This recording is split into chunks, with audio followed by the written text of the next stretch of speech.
Strugës i duhet infrastrukturë më e mirë, më shumë hapësira parkimi, më shumë vende për fëmijë. Këto janë disa nga kërkesat e qytetarëve të cilët konsiderojnë se qytetit i duhen investime për një zhvillim më të mirë. Struganët këtë fundjavë kishin mundësi të japin mendimet e tyre, kurse 20 arkitekt të rinj nga vendi dhe të huaj këtyre ditëve punojnë në përpilimin e propozim projektit për pamjen e sheshit të qytetit, i cili aktualisht është në gjendje të mirueshme.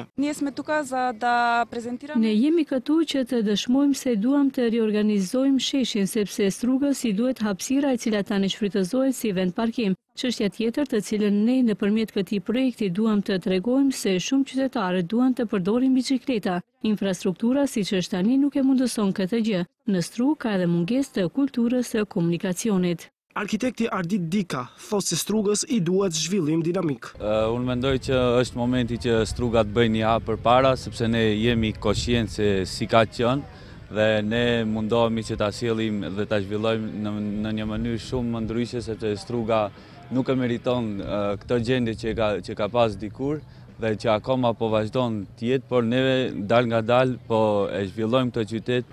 Struga përcjell potrebën e skate. Struga ka nevojë për një park skate të cilin gjatë kohë kërkojmë, pista e ciklizmit dhe vende ku do të luajnë fëmijët. Si prind konsideroj se kjo është kryesorja për qytetin. Duhet merremetimi i rrugëve, sidomos rrugës rreth liçenit. Në atë rrugë ka shumë frekuentim, por gjithashtu edhe të rrugëve drejt Shqipërisë dhe Ohrit, sepse nëpërmjet kësaj rruge kalojnë të gjithë turistët. Mendoj që është e nevojshme një riorganizim i qendrës, domethënë hapësirës në të cilën ndodhemi tani,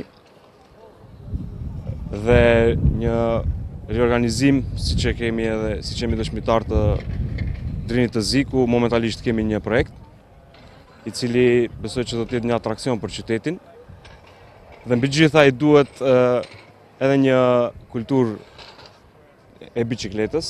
Ndërkohë, autoritetet e qytetit të Strugës filluan me rikonstruksionin e shëtitores rreth Drinit të Zi dhe pjesës lindore, si dhe me përgatitjet për ndërtimin e unazës të udhkriqit Strugë-Qaftan-Dibër. Nga komuna informojnë se realizimi i këtyre dy projekteve të rëndësishme do të përfundojë para fillimit të sezonit turistik.